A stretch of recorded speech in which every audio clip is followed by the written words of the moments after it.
Hey folks, welcome back to another episode of the Quiet Life podcast. This one is part 2 of the Ramon Van Meer interview, where he sold a soap opera website. He's never watched an entire soap opera in his life, yet he sold it for just under 9 figures. Pretty amazing success there. If you didn't listen to part 1, please go back and listen to part 1. Ramon is an immigrant. He's a single dad. He does not have a college degree yet. He's gone from selling a first online business for $7,000 all the way up to $9 million, and now he has bought a business for $300,000 and generated $35 million in revenue through the first day of view date. With an ultimate exit goal of 9 figures. It used to be 10, but he's reassessed his life and what he's trying to achieve. And he's just a regular guy. He's somebody that you want to have a beer with and connect with and just talk with. And he talks in this second episode about building or designing the dog food pet line, right? And he narrows in on different types of dogs. First with Dachshunds, then golden retrievers, because those are the 2 biggest communities. And he talks about building communities a little bit as well, and how important it is to building a brand and a customer base. He also talks a little bit in this next episode about the raising of capital. He decided that he would raise capital so he could take this to the next level, raised about $8 million, and a little bit about that process. And then why he raised capital.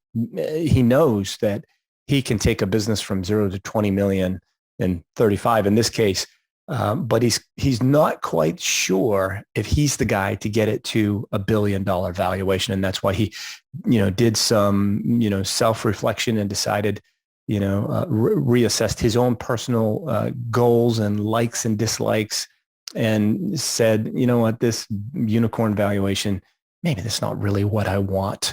He's a single dad and wants to spend as much time with his son, Victor, as he can, because, in the blink of an eye, for those that have kids, in college or in high school, that time has gone by very quickly. And he's realizing that now he's going to spend as much time with Victor as he can, build this business up, repay his investors, repay his friends who invested, and advisors that joined and got equity as well, get them paid first, and then hopefully have plenty of left over for himself as well before he goes on to his next adventure, because he's not done. He's still a relatively young guy and won't be done. But this time he's going to take some time off. We talk about all of that and much more in part 2 of the Ramon Van Meer episode. So listen. And as you said, you can't sit around and wait for somebody to sell the business that's the good fit integration wise versus starting a brand yourself. I mean, you can do both. I like the approach that you did both. If a really good fit comes along, you take action on it, but you could be waiting years for that really good fit to come along. Exactly. And so, it's not like, launching a business from scratch is for everyone. It's definitely got its challenges. Just developing a line of pet food related products has got to have its own set of challenges from regulation standpoint.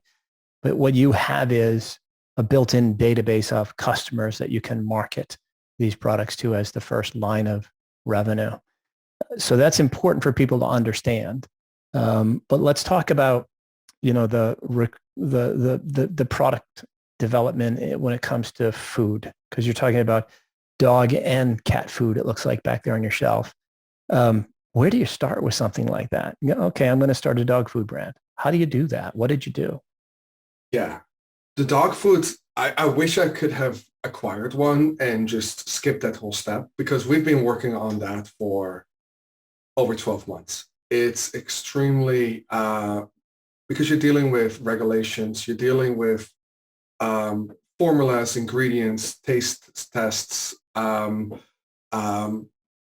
co-packers, because we tried to launch during the, COVID pandemic. Yeah. And all, not just dog food, I think just, in general, a lot of suppliers were just like running over hours because of demand was, so people were stocking up dog food for months and months. finding co-packers that want to work with you, because a lot of them, you're nothing, you're nobody. Like, some of them work with Costco and, these type of big retailers.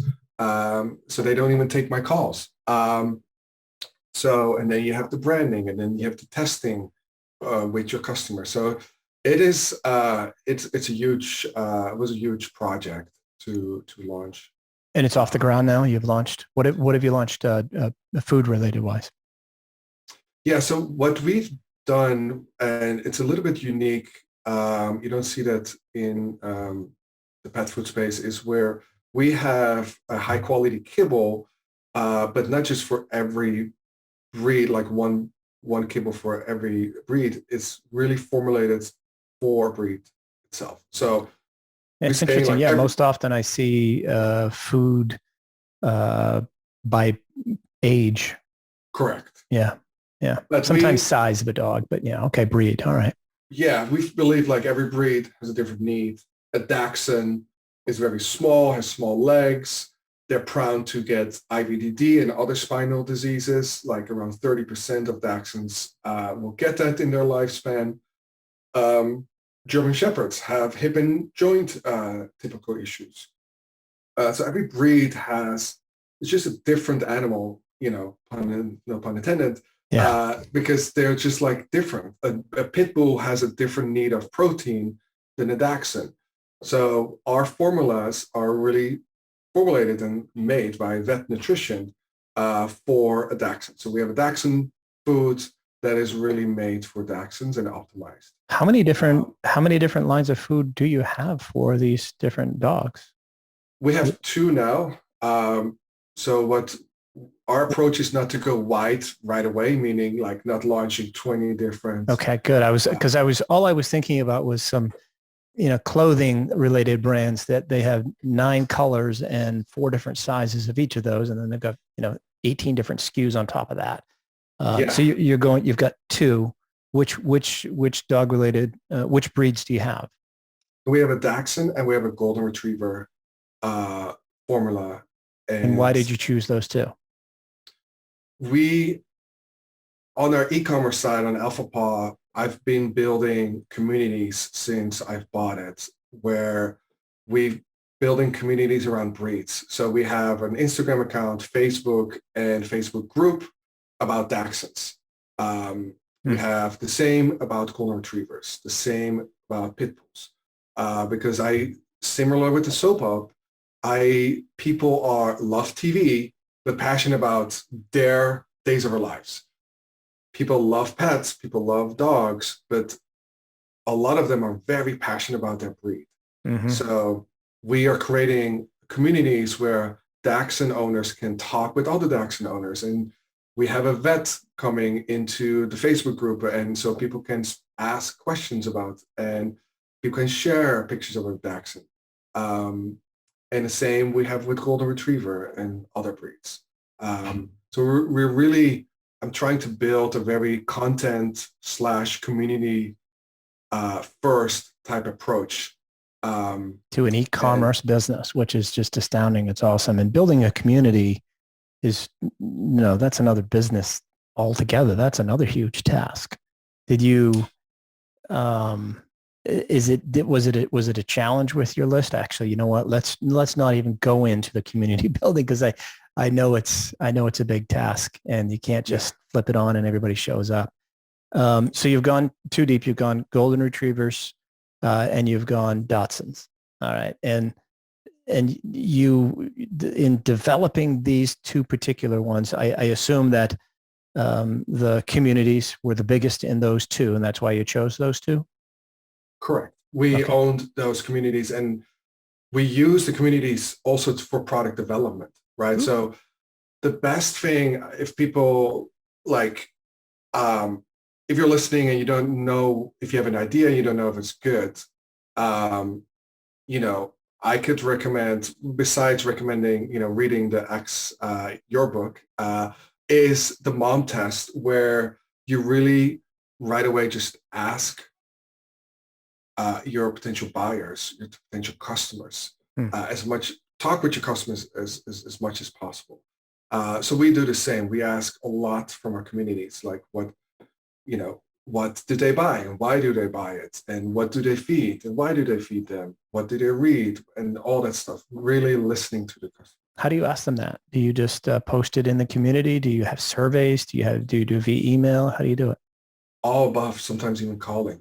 So calling customers, emailing a mass survey if you want to just ask, tons of people. We ask in the Facebook group, fan page. I would imagine since they're so passionate about their pets, they're really passionate about sharing their thoughts and their information. Yes. What did you learn? What was the most surprising thing you learned about, their breed and the food that or any idea that you integrated into the food line? Mainly, well, what we learn and use right away in integrating is really like the decision-making process of people, because pets for a lot of people are their kids. So they're very careful and, of what they're feeding their dogs. Mm-hmm. So it's where maybe 20 years ago, it's more like whatever's cheapest and most convenient, we'll just give that to our dogs. Nowadays, people are really treating their dogs as their kids. So they want high quality and really focusing on ingredients and also specific ingredients that should not be in it. And what I thought was interesting, and this is not something we're integrating, but I'm learning there's like all these fads in the human diet space that people are copying in, the pet space. Right? Oh no! So dogs are going on keto diets? Yes, I'm serious. There's people giving specific keto diet to their dogs.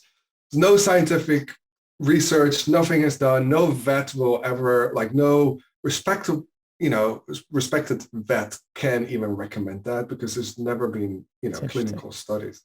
But you know what?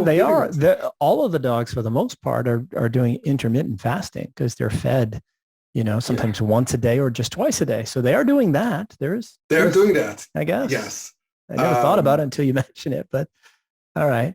So they're doing some weird things, which is, not recommended.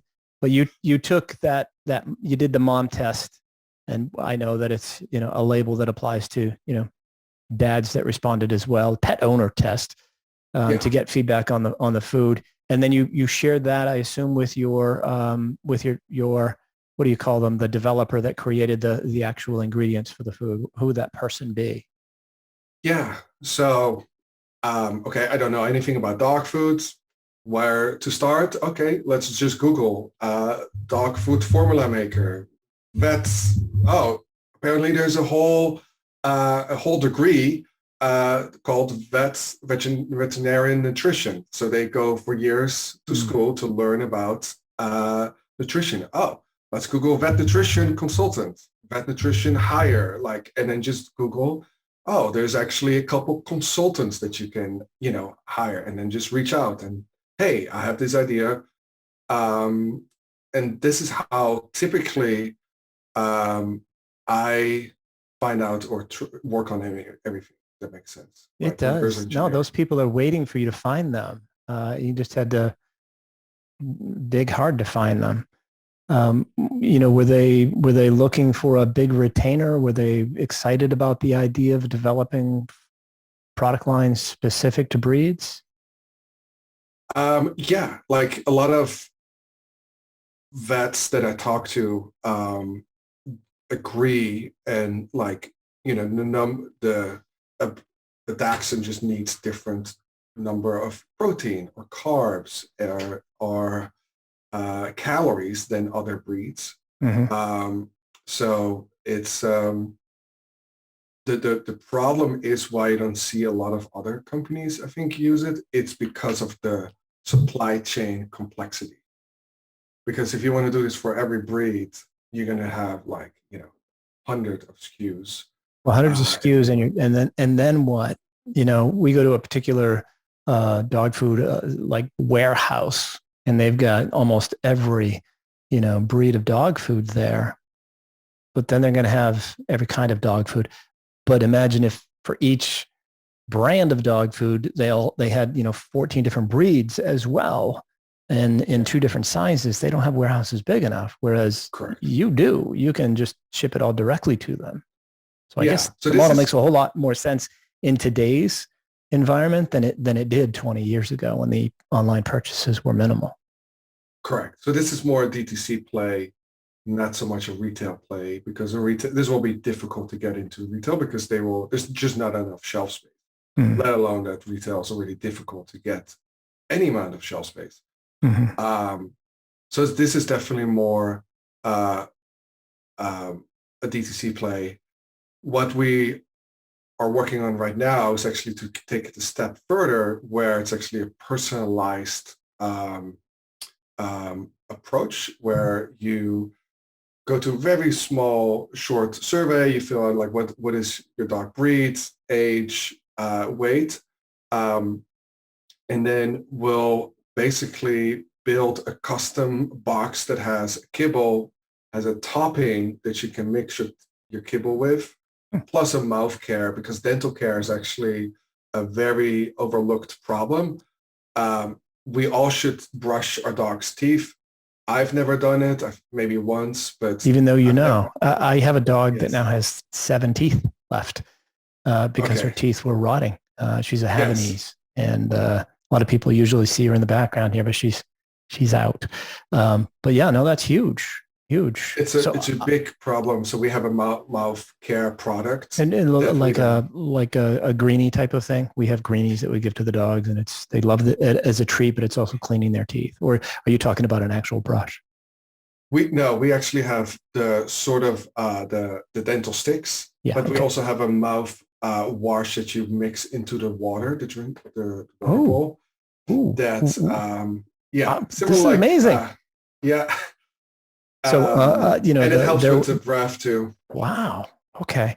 Tell me about the topping, because I got to tell you, I have 2 of the pickiest dogs in the world. And right now I have 3 different brands of dog foods. They're both about 14, 15 pounds each. You got to say something. This is the mouthwash, by the way. The mouthwash. You just put it in your water, and it helps cavities. Did your nutritionist come up with that, or you saw other people were doing it? I've never seen anything like that before. This was actually a co-packer that I was already working with, showed me the product, told me the benefits. Then I always go back to our vets that, I don't have it on my staff, but I have them that I have really good relationship with. Is this really working? Is this a good product? And once I get the vet stamp of approval, then we basically launch the product. That's interesting, because, most mouthwashes are gargled and then spit out. Yeah. The dogs obviously are consuming it, so it's okay digestively as well. Yeah. It does not have chemicals or something. So you've got the dog food. You've got a topping to mix into the dog food, which my dogs would love, because sometimes I have to feed them different types of. I literally have 3 different types of dog food because they get so bored. The mouth wash type of thing that you're putting in their food, and then the dental sticks as well. Can that package be customized so that, part of the problem when I had I had a supplement product, and part of the problem was that some of my customers, they don't take it every day for 30 days. Sometimes they'd miss a few days here and there, and they'd start to get the product sooner than they'd run out. Have you adjusted allowing people to determine how often they get these packages?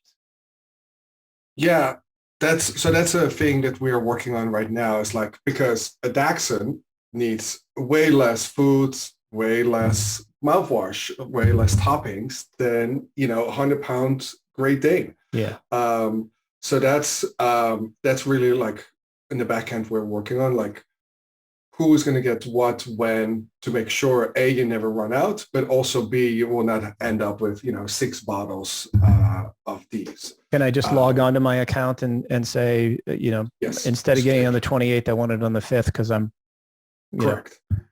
Very Yeah, cool. nowadays, especially with Shopify, there's so many amazing apps that is already built for you, where you can skip a delivery, you can change delivery date, you can, oh, instead of this month, I don't want the mouthwash, I just want to have the food and the topping. Um, and we even ask you to upload a picture of your dog, because then we also print that on the box as well. So it's really a personalized feel, personalized touch. Wow. Um, and then it's going to the picture of your dog will be sent to our artists, and then you will get a digital art version of your pet as well. Very So it's cool. really giving that personalized and customized feel to the customer, and giving all nutritional needs in one box, monthly box, not just foods, but also the toppings that will have, if your dog have allergy issues, the topping will have anti-allergy, um, you know, supplements. It doesn't have, Wow.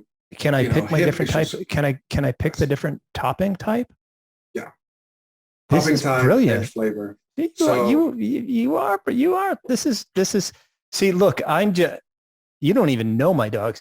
So I've got this little Havanese with 7 teeth has yeah, allergies. We can't feed her chicken, we think, so we've taken all that out of her diet. She gets all sorts of stuff, but occasionally we have to give her, human antihistamines yeah, to prevent the allergies and the flaring and that kind of stuff. If you've got a topping that's specific to that, or something specific to, their coat or their breath or their eyesight, correct. that's really cool. Very smart. Yeah. So the kibble is more of a base, even though it's specific for your breeds, but it's a base. The topping is really more what your specific dog have issues with. Mm-hmm. Um, or if your dog doesn't have any issues, the topping could be like a really good flavor, or like a salmon oil that's really good for any coat. And my dogs don't really like dry kibble too much, so they do love, toppings. Yeah. Um, Yeah. It's so fascinating. So, yeah, is the kibble, you've got the focus on Dachshunds, you've got the focus on golden retrievers, but what about all the other dogs that want one of these boxes? Do you have yes, a line that's for every dog if they want it? correct. Yeah, we have an all breed formula too, where we, you know, try to get all the benefits for all the breeds that any breed could benefit from. Um, but you can still pick your topping, and so it's still personalized for your dog, because maybe you will get the all breed kibble with the hip and joint topping. Your neighbor will get the all breed senior kibble with hip and joint or an anti-allergy topping. And is all of Um, this available already on Alpha Paw, or is it still all in development? Um, some of them are available, some of it's in development. It's going to be, I think it's going to be in development forever. Of Always course. we're going to Yeah. add to it. But yeah, the basic is already. It's Now, so something. when a Yeah. customer becomes really loyal to Alpha Paw, are you going to have Alpha Paw leashes and Alpha Paw little ball throws and Alpha Paw balls and shoes and Alpha Paw doggy bags, poop bags and things of that nature? Is that part of the plan too? Or right now you're just going to go really deep on, the recurring revenue ingestible food lines? We because like you said before, like I like to do reverse engineer. So I'm already talking to potential buyers, even though like I'm by far, ready to sell. I'm already talking to as many buyers Potential as I can. acquirers already. Yeah. Buyers, investment bankers, And is um, that so you understand, is the conversation say, hey, look, I'm thinking about selling someday. Tell me what you're looking for. Or is it, hey, I'm thinking about selling. Are you interested? Which is this conversation starter? yeah, I approach it like if I cold email an investment bank. So what I do is like every time a pet brand is acquired, I do research who was the banker or the broker. In these type of deals, it's mostly bankers. Then I reach out, say, hey, I saw in this press release, you guys were part of this deal. I run this brand, and I looking to sell maybe next year or in 2 years. Would love to hop on a call and just, talk. 10 out of 10 times, of course. They're going to want to yes. talk to you. It's like calling Yeah. me, right? Yes. That makes a whole lot of sense if you reach out to them. And I just tell them, like, this is the brand, this is where I'm at. These, sometimes I, send some basic numbers so they have I actually typically I send that in the first email so they kind of know, like, okay, I do this. You're not doing 100,000 a year in revenue. You're doing exactly. You're doing. Yeah, that makes a whole lot of sense. So I give them basic and say, like, tell me, what are the metrics buyers in the pet space now are looking for? What the trends do you see? What type of multiples do you see? Why did the deal you worked on got an 8 times revenue versus typically in e-commerce you see 3 times? Like, what made that multiplier go up?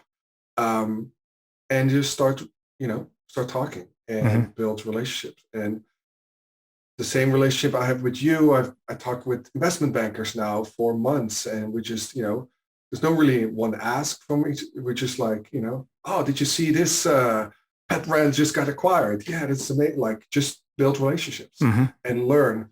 And then for me, that really helped really narrowing down focus. Okay, in order to sell for X, we need to do around X, like a range of revenue, a range of profitability, and other metrics that, potential buyers are looking for. And then just stay focused on that. Okay. So when you decide to look for those sales that occurred, do you sit down and search, or have you set up an alert system in Google to alert you of when, a pet related business sells? What is your approach? Yeah. Well, I do. I have a Google alert regardless. I also look at Crunchbase.com. Typically has a lot of acquisitions that happens.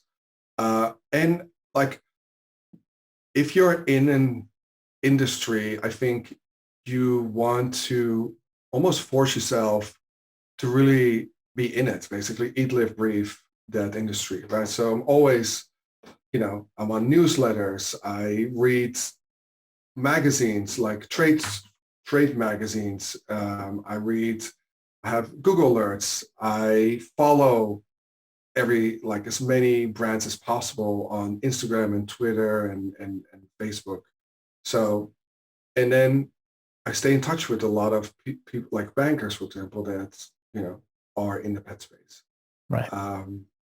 And talk, same like when you talk with customers to figure out like product fit. It's the same approach. It's like, okay, I talk with as many, bankers or brokers or acquirers already, figuring out what they want. And you recently raised some money as well to grow the business. You didn't do this all bootstrapped, correct? We just closed, a month ago. How fun was that? Well, I'm very happy with the investors. Definitely, it was a good experience because all my companies before I bootstrapped, and even Alpha Paw, I bootstrapped that to 35 million, as well. And I, for a long time, I was debating myself, like, should I raise, should I not raise? There's pros and cons for both of the routes. But I thought, it will be a good learning experience for me as well, the good and the bad. to raise, money from an actual, VC, and, grew through that whole process. Similar, like buying and selling, especially selling, it is a roller coaster, right? It's not as easy as, you know, hey, here's my idea, and the next day you get, When you, when you go through the raise, you've got specific goals in mind that you're going to use the money for, I assume, and that you share with investors. And do you then also have a specific exit target and ballpark date in mind as well? No, because I think similar, you know, now similar with boxing, you want to roll with the punches versus trying to, like, okay, this is the plan, I'm going to stick with it, because, opponents change, and, maybe the opponent is much better, especially nowadays with an internet, e-commerce, or any, like, things change so fast. So I do have a North Star. I do have direction, but still myself being very flexible about, you know, like making small changes or small pivots, and to get there. Do you want to talk about your So North Star at all, or is that something that you keep close to the chest?